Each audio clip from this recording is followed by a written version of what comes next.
Sensei Ednanci, que satisfação.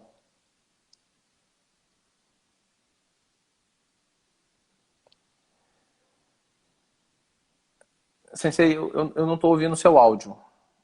O pessoal podia me falar. Vocês estão ouvindo, Sensei? Me responde aí. Alguém no, alguém no chat, por favor.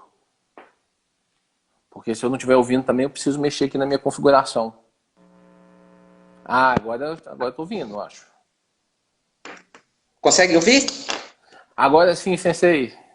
Agora sim. Como é que estão as coisas? Ah, tudo tranquilo. Acho que eu dei uma mexer aqui, tá, o plug estava mal colocado. Deixa eu. Tudo tranquilo, e vocês? Aí, como que estão? Nesse período complicado aí da pandemia, né? Mas sabendo lidar com todo esse processo, o judô nos ensina esse processo de ter um pouco de paciência, um pouco de sabedoria. Eu estava até citando antes aqui, Sensei, que eu preciso aprender um pouquinho da sabedoria e da paciência que você tem para poder lidar com essas situações do dia a dia. Eu, Tem nada, né? paciência, nada, nada. Olha, quero agradecer, Sensei, a presença. É uma honra para mim. Eu falei mais cedo, estava falando com as pessoas aqui. É, sou um gigantesco ídolo. Você é uma ídola minha de muito tempo, tá? Sou seu fã absoluto e me tornei mais seu fã ainda quando nos conhecemos, tivemos a oportunidade de conversar pessoalmente bastante aqui em Belo Horizonte. E foi uma grande honra e ter a oportunidade de estar conversando com você hoje, para mim, é muito gratificante, Sensei. Muito obrigado mesmo. Imagina, a honra é minha. Pô, eu estava conversando com uma das garotas que acompanha o canal, e aí ela comentou que existiria a possibilidade de estar conversando com você. Eu falei, nossa, meu Deus do céu. Mas é isso aí. Para mim é uma honra enorme poder estar aqui com você e com todos que estão acompanhando aí, para poder bater um papo legal aí nesses dias de estresse, né? Verdade, tem toda a razão. E eu acho que, na verdade, essa pergunta você já deve ter respondido umas 500 vezes, mas acho que a primeira pergunta que eu quero te fazer é como que você começou no judô. Eu mesmo já conheço essa história, mas acho que é uma história que merece ser contada. Bem, eu comecei no judô em Campina Grande e comecei a treinar judô com 14 para 15 anos de idade. E meu primeiro clube foi o Sesc da Paraíba. E comecei por prescrição médica. E em 95, 94, 95, recebi o convite para poder fazer parte da equipe de Guarulhos. Nessa época, o Sensei Miguel Suganuma já era, né, técnico, e para mim já foi uma satisfação enorme assim, poder ter a possibilidade de, né, absorver um pouco do conhecimento do Sensei Miguel, que, né, dispensa a apresentação, né? Então, a minha trajetória no judô, de forma, né, bem direta, foi mais ou menos essa, minha trajetória de início, né? Sensei, me fala mais um pouco sobre a sua relação com o Sensei Miguel. Muita gente talvez não tenha tanta relação. Então, talvez a gente, para nós mais antigos, dispensa comentários, dispensa apresentação falar do Sensei Miguel Suganuma. Mas eu acho que muita gente talvez não tenha noção do quão grande foi esse professor. E na última vez que a gente conversou, eu lembro de como você estava descrevendo alguns detalhes interessantes do nível de treinamento, do nível de aprendizado que você teve com o Sensei Miguel. Bem, eu acredito que cada atleta, cada aluno que passou por ele, né, teve uma impressão. Eu vou descrever a minha impressão que eu tive. Então, eu o meu primeiro contato com o Sensei Miguel, eu tomei um susto, né? Porque o treinamento que ele passava para a equipe era um treinamento totalmente fora daquele modelo que a gente conhece, que é um treinamento mais virado para o competitivo, né? muito treino de parte física, né? Muito te come, né? Como se fosse uma receita de bolo. Já ele não, ele conseguia adaptar os treinamentos e sempre estava buscando novas estratégias, buscando novos conhecimentos em outras modalidades para poder motivar os atletas, né, as atletas dele. Então, foi essa a minha primeira impressão que eu tive de choque. Eu falei, nossa, mas eu tenho que fazer isso para poder chegar, né, no nível, né, em que as atletas se encontram, né?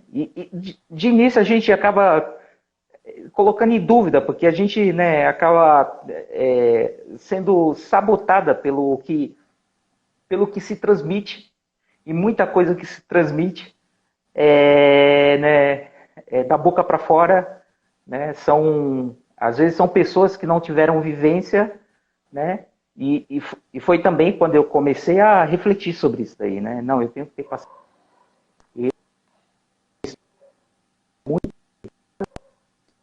Ele com atletas da seleção também é enorme, então eu tenho que observar aqui e tentar absorver o máximo que eu.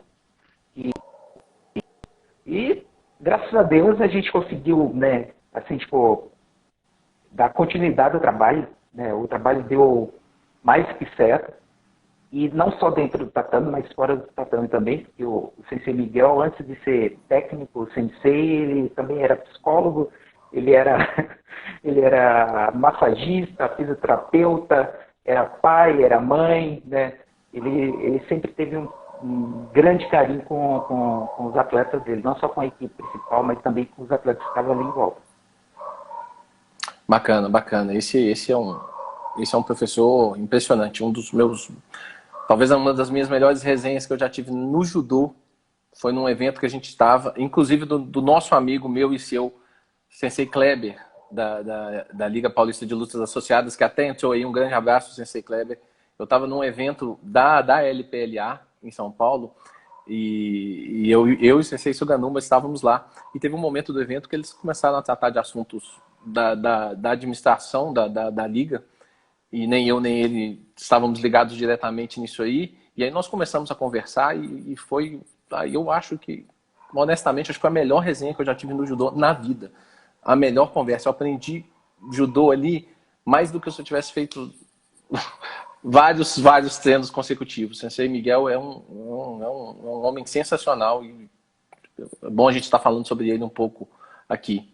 Mas todos nós temos um grande parceiro de treino, né, Sensei? Quem que você acha que foi seu parceiro de judô, assim, ou sua parceira do judô, que era sua companheira, que te motivava? A gente sempre tem aquele, né, aquele que é mais levinho que você, né, o que consegue se projetar melhor, né.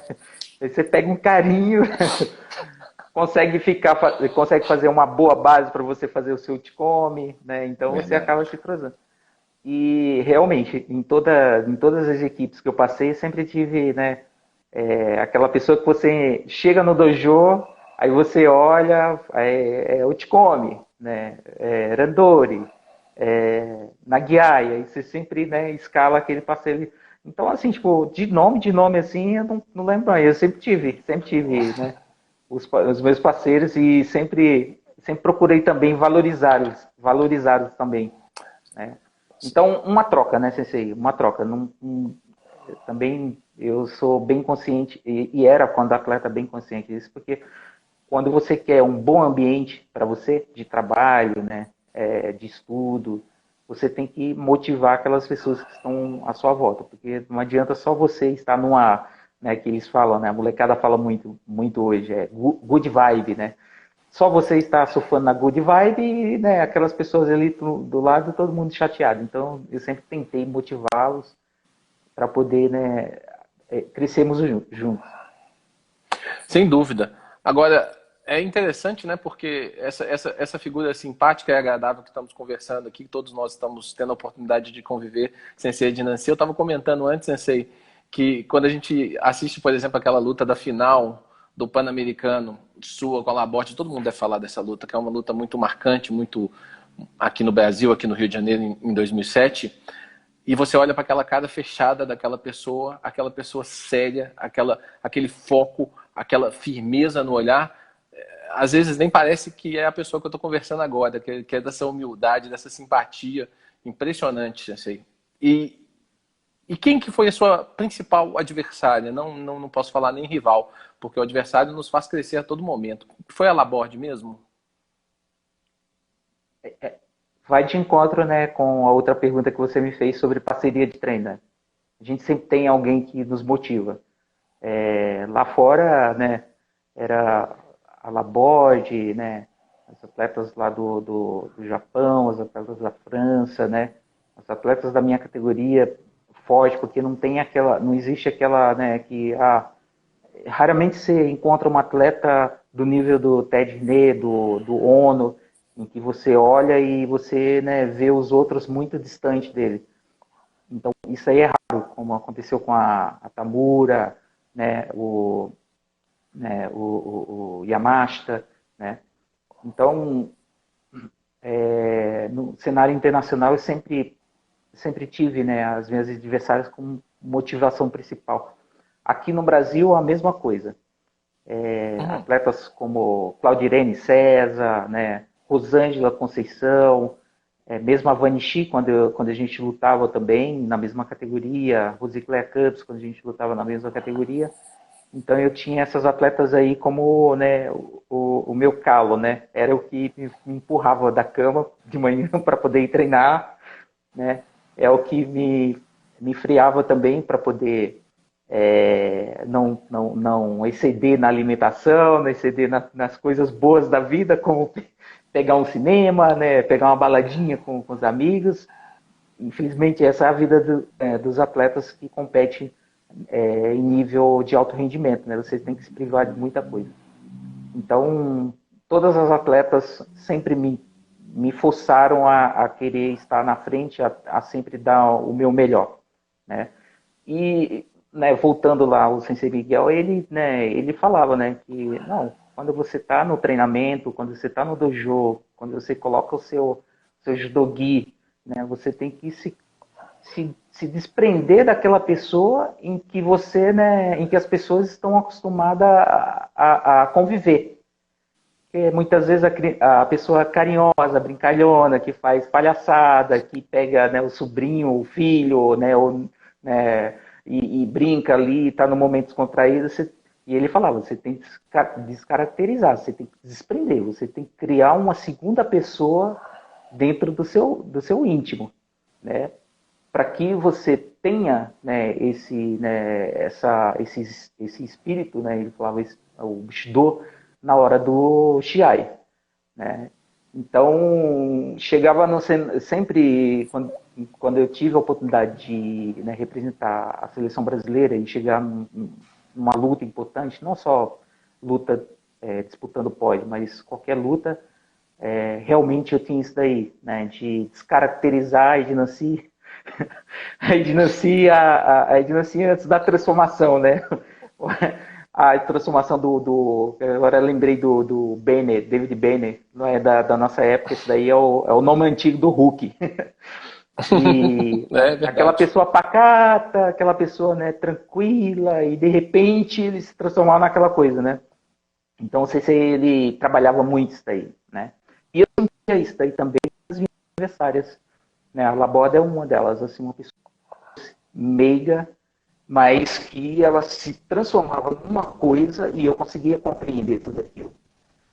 Às vezes as atletas as minhas companheiras de categoria aqui do Brasil, que tiveram a oportunidade de lutar com ela, falavam assim, nossa, ela é muito grossa, ela é muito ignorante, mas eu conseguia compreender ela. Porque na hora do combate você tem que se desprender dessa outra pessoa do dia a dia, a pessoa meiga, a pessoa doce, né, e incorporar uma outra pessoa que é desprendida de qualquer coisa e está em busca somente da vitória, né? Que, né, muitos professores hoje no judô não conseguem transmitir isso para os atletas que estão envolvidos no meio do Shiai, né? esse espírito, né, de vida ou morte. Tudo bem que o que está em jogo é apenas uma vitória, apenas uma medalha, apenas uma... Mas lá no início, lá no começo de tudo, os judocas, né, eles quando colocavam o judogi e saíam para poder, né, defender o seu dojo, eles iam com esse sentimento de talvez não voltar para casa, né? Hoje em dia, tem muito professor que não consegue transmitir essa, né, essa ideia para o meio competitivo, né, não para a vida toda. Né? Perfeito, Sensei, você tem toda a razão.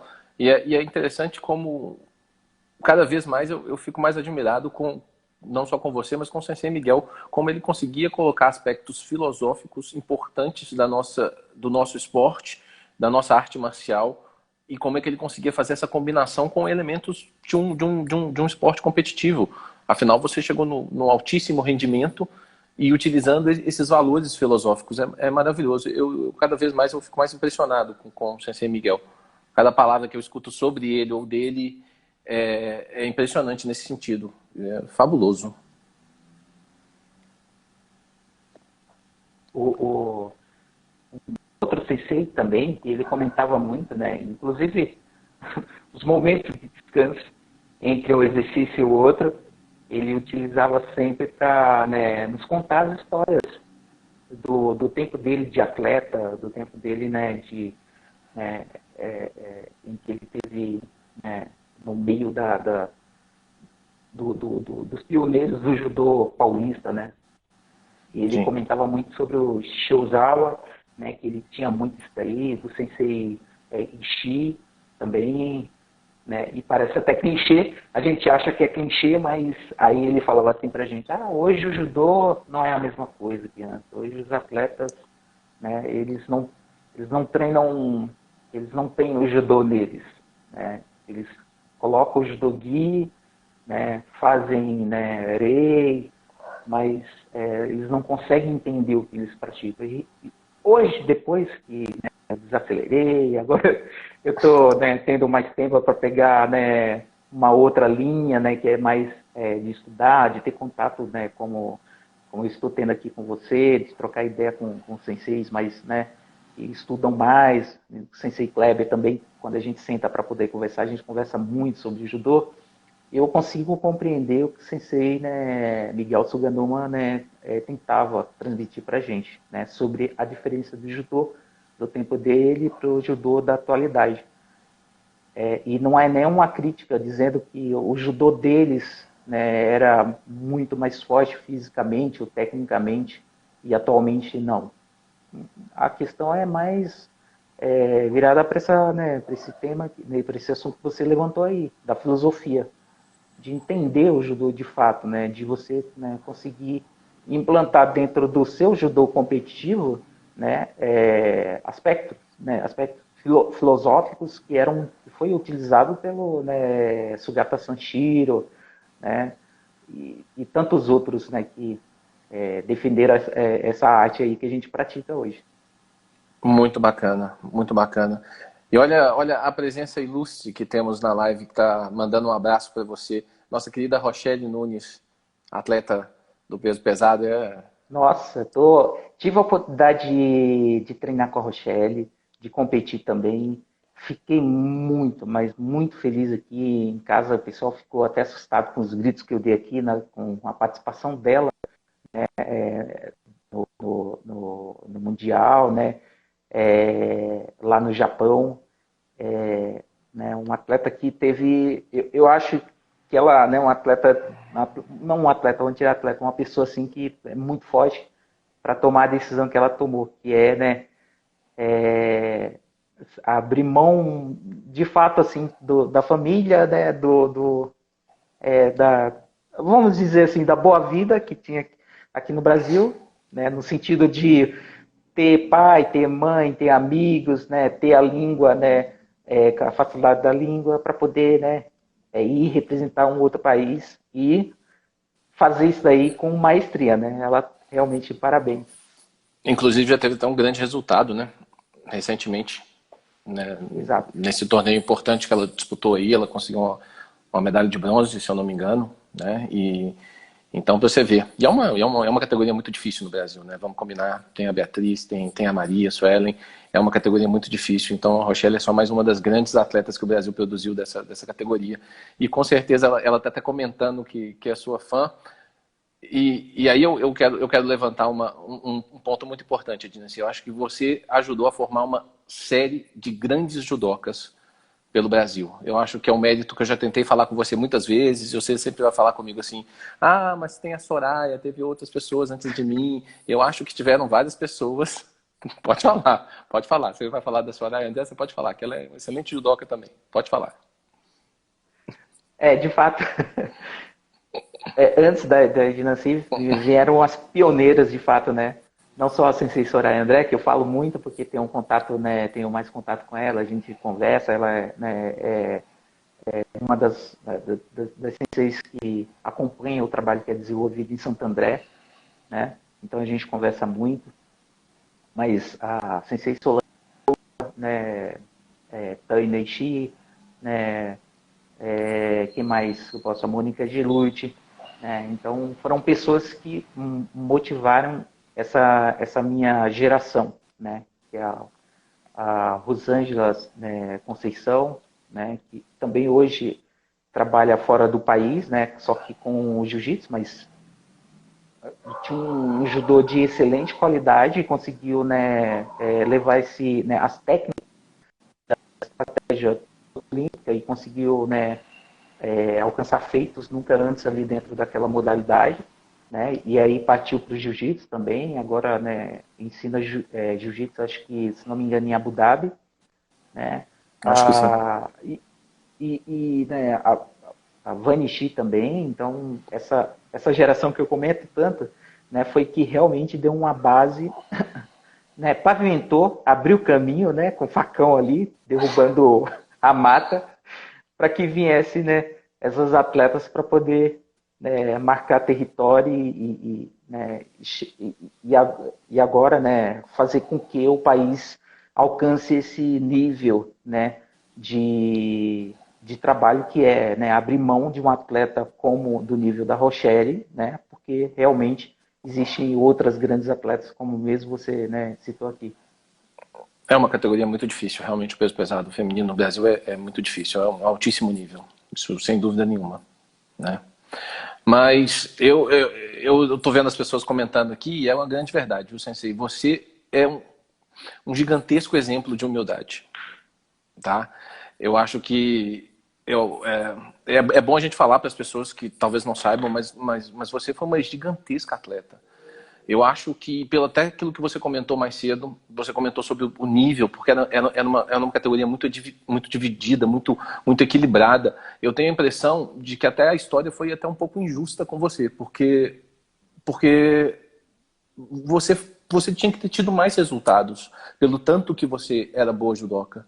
A verdade é isso. E a gente fala muito pouco, por exemplo, daquele torneio de Paris, que você ganhou em 2000, pré-Olimpíada, e você ganha, você é campeã, a Celine, aquela francesa, ela é terceira e depois ela é vice-campeã olímpica no mesmo ano, né?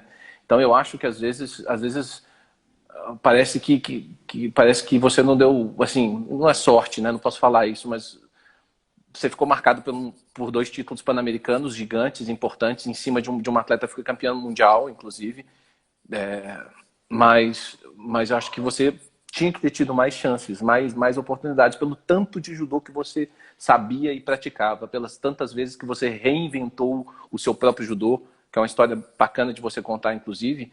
Mas essa humildade que você transparece o tempo todo, sabe, é impressionante. Mas você foi uma atleta, você se reinventou muitas vezes.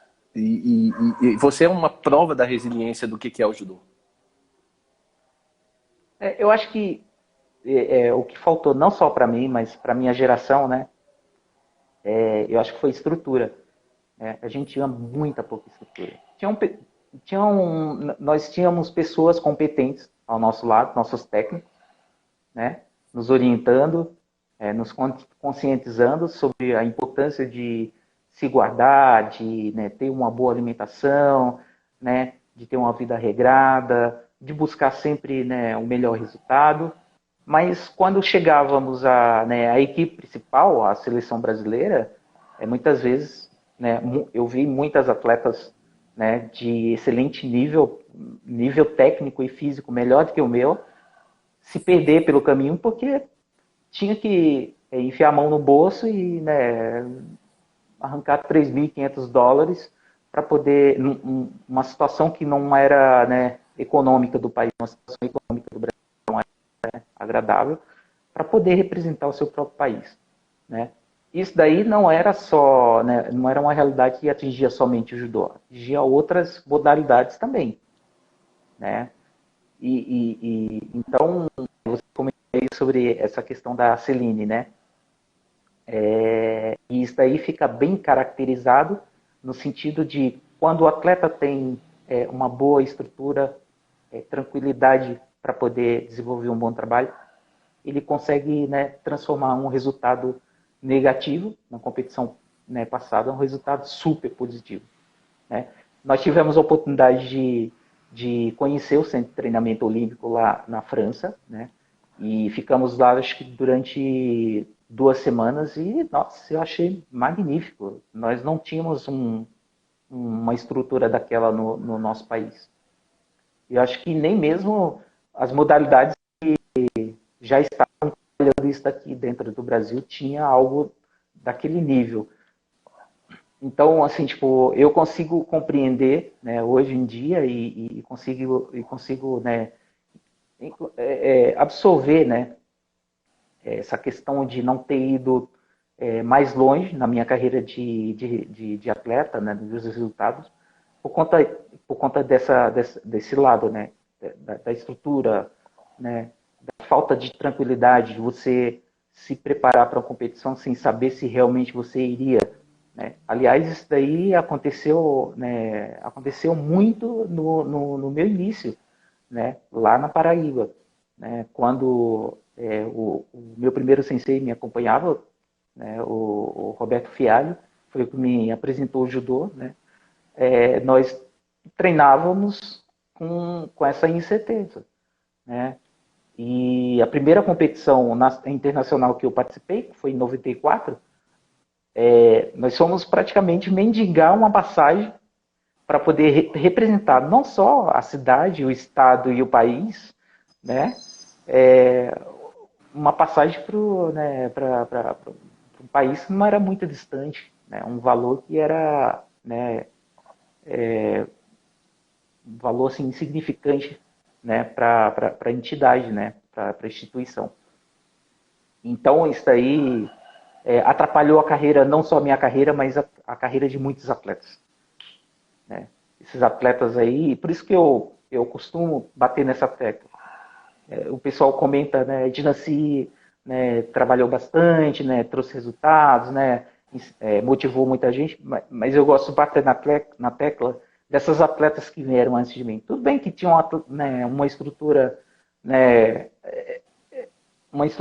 né, que dava condições, pelo menos, delas treinarem, mas num ambiente totalmente hostil, né, uma época totalmente hostil, né, em que as mulheres eram proibidas de praticarem artes marciais. Então, por isso que eu considero assim, tipo, Soraya André, a Sensei Solange Pessoa, né, grandes nomes da nossa modalidade, que foram pessoas que realmente, né, amaram aquilo que fazia e foram pessoas que se submeteram a coisas para poder representar o nosso país.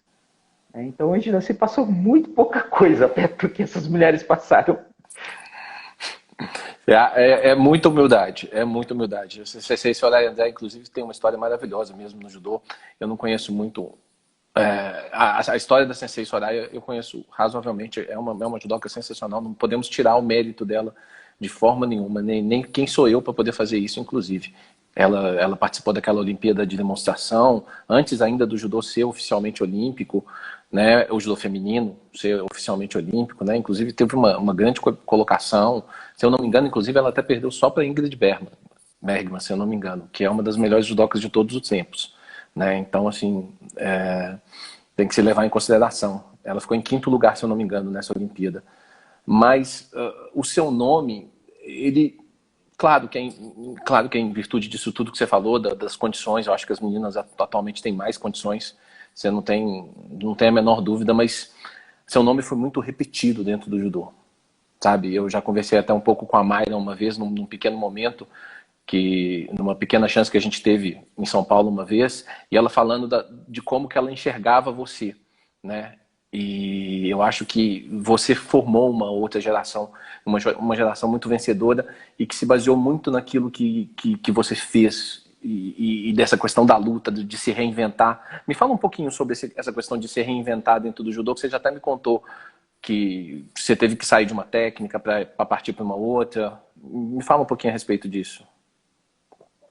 Bem, a nossa modalidade, ela, né, aí no âmbito competitivo, ela muda bastante as regras, né, principalmente com relação às técnicas, né. E aí, quando eu sempre gostei das técnicas de kumikata, né, de kata, né, kataguruma, morotegari, teguruma, kibisugaeshi, então tudo que era técnica de sair arremessando, fazendo força, eu sempre adorei. Inclusive, o Sensei Miguel tentou mudar essa minha característica, tentando, né, fazer com que eu, né, absorvesse o Harai Goshi dele, mas eu não tive capacidade para isso. Acabei, né, transformando o Harai Goshi dele no Taiotoshi. Cheguei mais próximo do Harai Goshi que eu cheguei foi, mas não durou tempo. Então, assim, tipo, quando se iniciaram essas mudanças, né,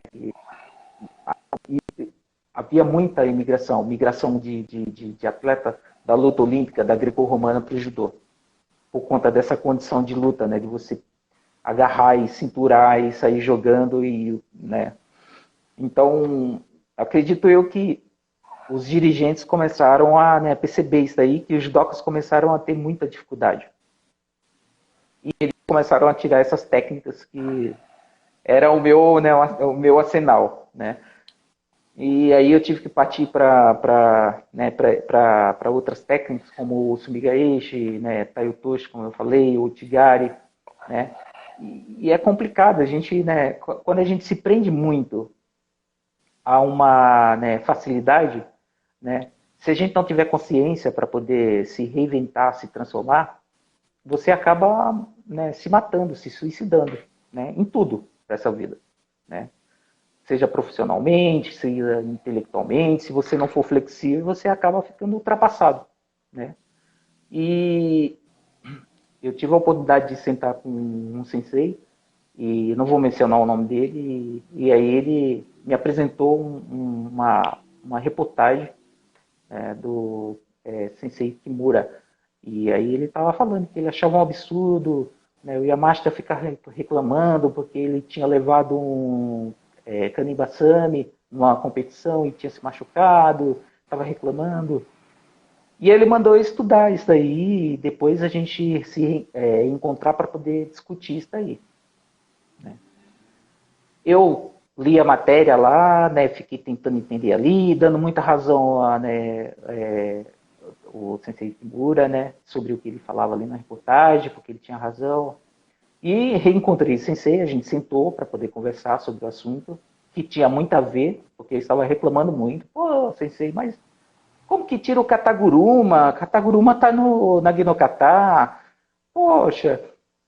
Aí nos reencontramos para poder discutir isso aí. E aí ele me perguntou, o que você viu aí? Aí eu falei, é um choque de geração, Sensei.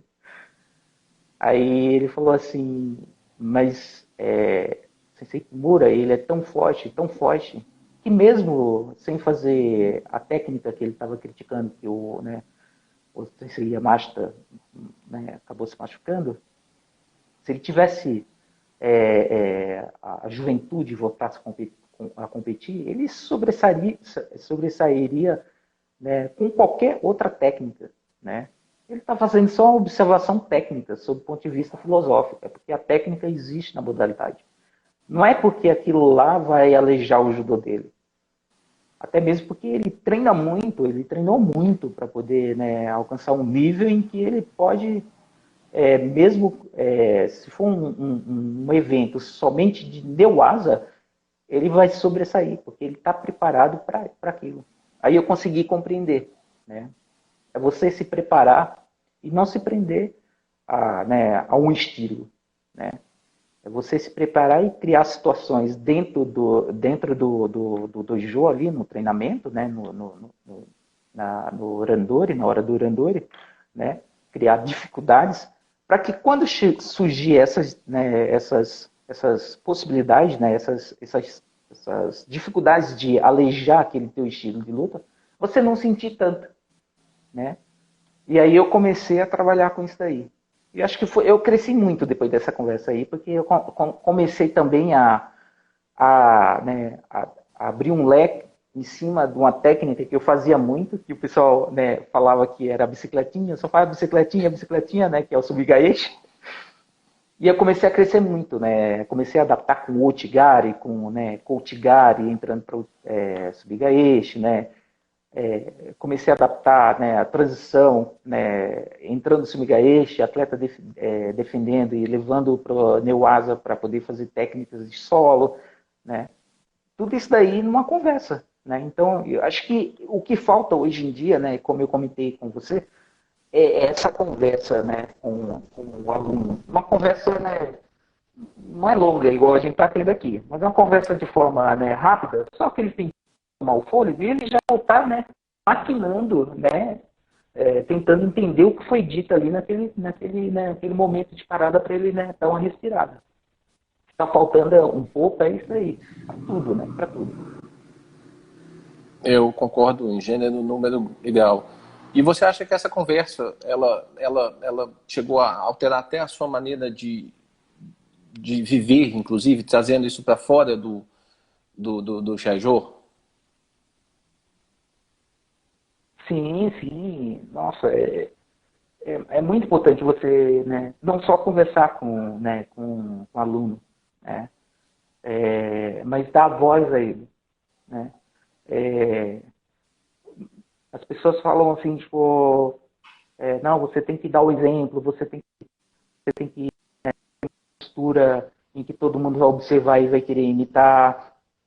Sim, eu acho importante isso daí, mas a conversa também, né, o diálogo, e você dá a voz e dá, né, autonomia para o aluno, não só para o aluno, mas para o filho também, né, para o sobrinho, para o neto, dá autonomia para ele se expressar, né, dialogar,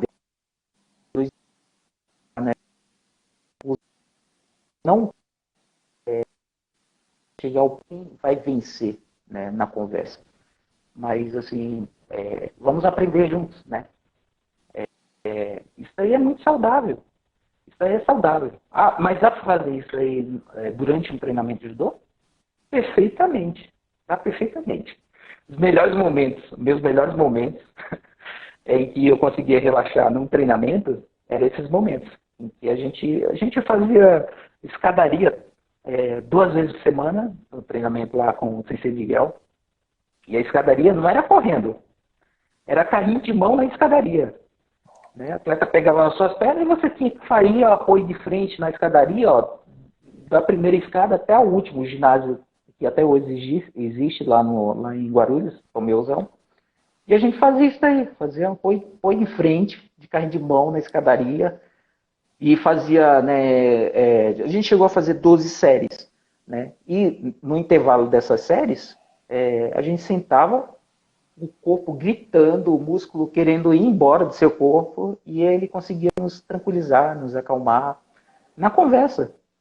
Você entender, ó, isso aí que vocês estão fazendo vai, né, fortalecer vocês, mas vocês têm que saber transmitir esse movimento e essa força que vocês estão fazendo para o judô, né? Vocês têm que mentalizar de que forma vocês vão utilizar esse movimento, porque realmente é isso. Não adianta você mandar o atleta fazer um agachamento com 200 quilos nas costas e falar assim, você tem que levantar isso daí 10 vezes, série de 4, e beleza. Ele vai fazer isso aí e pronto, ele vai achar que o trabalho dele, né, tá feito. Mas ele não vai conseguir transferir esse treinamento pesadíssimo para um combate judô.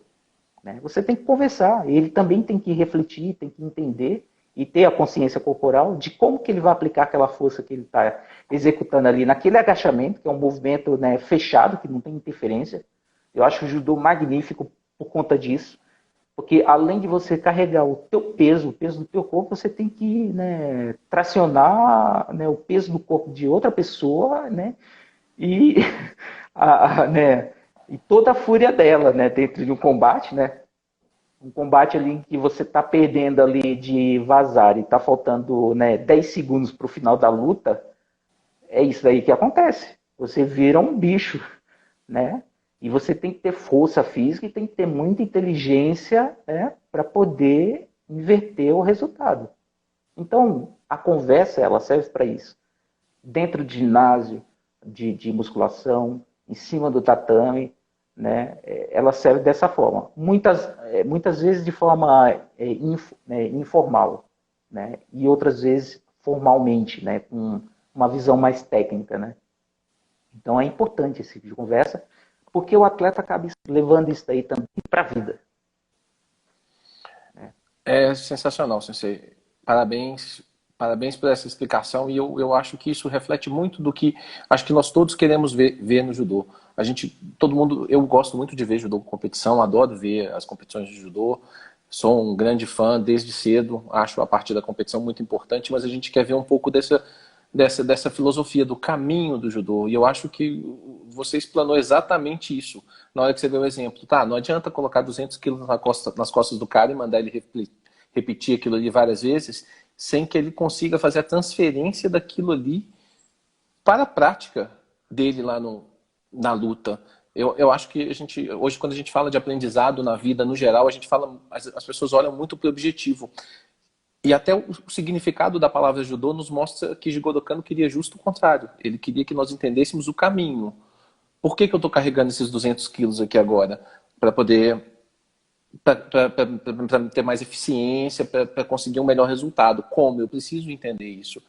E vindo de alguém que estava num altíssimo rendimento como você, é importante. Acho que eu não sei, eu não tenho contato com os atletas nesse nível, os atletas mais atuais, mas seria importante que eles entendessem tudo isso. Eu acho que você tem toda a razão. Fabuloso, fabuloso a explanação. Muitíssimo obrigado mais uma vez por nos preencher de conhecimento, Sensei. Imagina. Obrigado a vocês aí pela oportunidade. Deixa eu perguntar mais uma outra coisa, antes da gente terminar. Eu quero saber o que você acha que foi mais importante que você conseguiu transferir do dojo para a sua vida? O mais importante que eu consegui ou construí para minha vida? Que você construiu para a sua vida. Ah, tá. Eu acho que essa consciência, né? O judô, né, me ofereceu isso, me possibilitou, né, me facilitou isso. Ter contato com outras pessoas e não ver somente o judô como um esporte competitivo, mas uma ponte para poder, né, conversar com pessoas, discutir sobre assuntos, né, ver, né, opiniões, né, de um outro ponto de vista, né, conhecer culturas, né. Então, o judô, ele, né, me proporcionou isso daí e transformou muito a minha vida. Esses dias eu recebi uma crítica lá no meu Facebook, em que eu posto muita coisa sobre política, e são coisas minhas, não tem nada a ver com, né, com A ou B, são, né, opiniões minhas. Então a pessoa falou assim, pô, quem diria, hein? É de Nancy, que saiu da Paraíba né, gostava, né, foi meio chulo, né, a forma que ele se colocou, né. Então, assim, e a judoca também, né. Isso daí também me fez refletir. Eu falei, caramba, eu consegui sair. Não estou dizendo que as pessoas que vivem na Paraíba são ignorantes, pelo contrário, não são, Uhum. né? Mas eu consegui sair daquele meu contexto cultural e expandir mais ainda, né, minha visão e respeitar outros pontos de vista através do judô, né? E eu acho isso daí muito bacana. Eu achei muito bacana. Eu acho que isso daí, né, Me trouxe muita coisa positiva, né? Claro que para a gente ter essa consciência, a gente precisa ter, né, pessoas conscientes também ali em nossa volta, né? Porque se você anda com um bocado de gente que, né, que gosta de entornar o caneco todo final de semana, né, você vai crescer com essa filosofia na sua cabeça, né? E agora, se você está ali sendo influenciada por pessoas que falam assim, ó, você pode entornar o caneco uma vez, né, ou outra na sua vida, mas não faça isso daí somente quando você estiver triste ou somente quando você estiver feliz. Quando você se sentir bem, quando você estiver com pessoas, né, agradáveis, faça de forma moderada para que você não perca, né, a razão, né? Então, assim, quando a gente tem essas pessoas à nossa volta para nos orientar dessa forma, né, e usando o judô, né, como, né, ferramenta, né, para nos explicar essas coisas, eu acho que isso daí foi de extrema importância para a minha vida. Construiu muito na minha vida. Os resultados, eles aconteceram, né? Mas fica no passado, né? Vira história. Né? O que fica somente, né, na nossa vida é o aprendizado que a gente carrega dentro do nosso espírito, é o aprendizado, né? Essa conversa aqui que a gente está tendo, eu vi, né, um passado muito distante, não fica nada de material.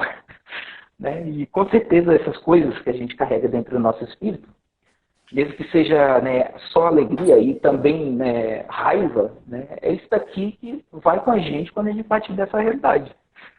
Então o judô né, construiu isso aí na minha vida, né, e as pessoas né, que o judô colocou na minha vida, né, me possibilitou né, essa consciência. Então eu acho que isso aí foi o de mais positivo que aconteceu na minha vida. Maravilhoso, Sensei, maravilhoso. Uma última pergunta. Quem que você, não é quem que você acha melhor, não, que eu acho que até é deselegante eu te perguntar isso aí, porque você conhece todas essas atletas aí, mas quem que você está gostando de assistir lutar atualmente? Atualmente ninguém, né? Mas assim, quem que você está gostando de ver lutar nos últimos tempos, que você acha que tem um perfil? Pode ser alguém do Brasil e pode ser alguém de fora. Quem que você gosta de ver lutar? Você fala, nossa, essa pessoa está lutando, deixa eu ver. No cenário internacional aí, né, pô, Brasil sempre, né? Uhum. Bairrismo reina dentro de mim. Então Tá o Brasil tá certíssimo. ali, pode ser a categoria mais fraca, eu tô torcendo para as brasileiras, independente de, né? Então, assim, tipo, o ONU, Mas eu quem gosto muito de delas? A ver. ONU? Uhum. O ONU, né, no cenário ali no Japão, eu gosto de ver o ONU lutando. Na Itália tem o Fábio, né, se eu não me Fábio engano. Basile. E isso, a garra dele me impressiona. A técnica não me impressiona, mas a garra dele, né, a emoção que ele coloca na hora, isso daí me impressiona, né? Aqui no Brasil, a Mayra, a Pimentinha, né? Gosto muito da Pimenta. Então, assim, tipo, eu acompanho esse pessoal, né? O pessoal da seleção principal, eu acompanho sempre que eu tenho a oportunidade, estou pesquisando ali para saber como está, né? A preparação, como que está a motivação, né? Acompanho também o trabalho que é desenvolvido, a parte técnica também, para ver, né, qual que é o entrosamento do atleta com os técnicos, não só da seleção, mas os técnicos, né, da academia, eu fico observando ali, não o resultado em si, mas o comportamento. A gente consegue captar muita coisa, né, no gesto, né, no gesto que o atleta, né, transmite durante o combate e mesmo depois do combate. Né? Então, eu estou vendo que a nossa equipe está num caminho bom. Isso aí é bacana para a nossa modalidade, porque desmotiva bastante. Motiva a molecada que está aí treinando, né, que está almejando aí alçar voos maiores, né? Motiva também os professores a desenvolver um bom trabalho, né? Mas isso daí também me causa uma preocupação. Aí, como eu falei lá no início da conversa, né? Existe alguns professores dentro da nossa modalidade que eles acabam não tendo tanta consciência com relação, né, ao momento em que o atleta deve ser introduzido no meio competitivo. Estão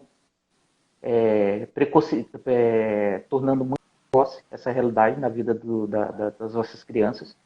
E aí nossas crianças, quando atingem os 11, 12 anos de idade, já não querem mais, já estão cansadas, né? São crianças que...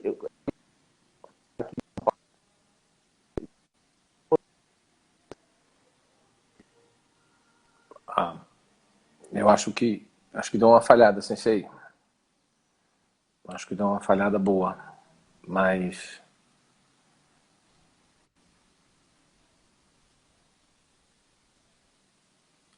Sensei, tá por aí? Tô. Agora, acho que voltou mais ou menos ao normal. Pode falar. Eu vou te incomodar, já vou te avisar, ao vivo, inclusive, que eu vou te incomodar depois no seu WhatsApp, tá? Para poder te perguntar um pouco mais sobre esse assunto que me interessou bastante, essa maneira de enxergar a relação técnico e atleta. Eu vou te perguntar depois no particular sobre isso, porque é um assunto que daria uma live inteira, inclusive. Mas acho que já estamos chegando no nosso finalzinho. E quero agradecer primeiro a presença de todo mundo que teve aí. Muita gente teve na nossa live. Claro, devia ter muito mais, inclusive, porque a Ednancy merece.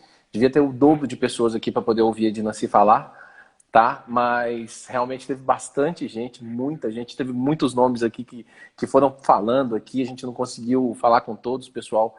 Mas eu quero muito agradecer a presença de todos. Agradecer muitíssimo a sua presença, Sensei Ednancy. Deixa um abraço para todo mundo. Um abraço a todos. Obrigado por terem paciência com a gente fala demais, mas espero que o papo tenha sido produtivo. Foi muito produtivo, Sensei. Muitíssimo obrigado mais uma vez por ter aceitado esse convite. E quando tudo isso passar, vamos tentar marcar um outro treinamento pessoalmente? Vamos tentar Com certeza. contar? Um Com certeza. Um carinho muito grande, uma satisfação. E foi super proveitoso. Quem não aproveitou é porque não sabe judô, infelizmente. A verdade é essa. Não quero nem ficar criticando ninguém, não, mas essa que é a verdade. Acho que todo mundo que ficou aí, a prova que tinha muita gente aí, é porque estava muito bom e todo mundo estava absorvendo bastante da sua experiência e da sua humildade, da sua postura como judoca. Obrigado mais uma vez. E um abraço a todo mundo, pessoal. Tudo de bom. Aguardo vocês lá no sábado, lá no canal do Judô Tatame. A gente vai falar sobre saúde mental no judô, que eu acho que é um tema bem bacana nesse momento. Como é que as nossas técnicas, a filosofia do judô pode nos ajudar nesse período complicado. Tá bom? Sensei, mais uma vez, muitíssimo obrigado mesmo. Foi uma honra para mim. Foi um dos melhores momentos da minha vida, inclusive. É isso, Sensei. Um abraço e obrigado mais uma vez pela oportunidade. Tudo de bom, gente. Até mais.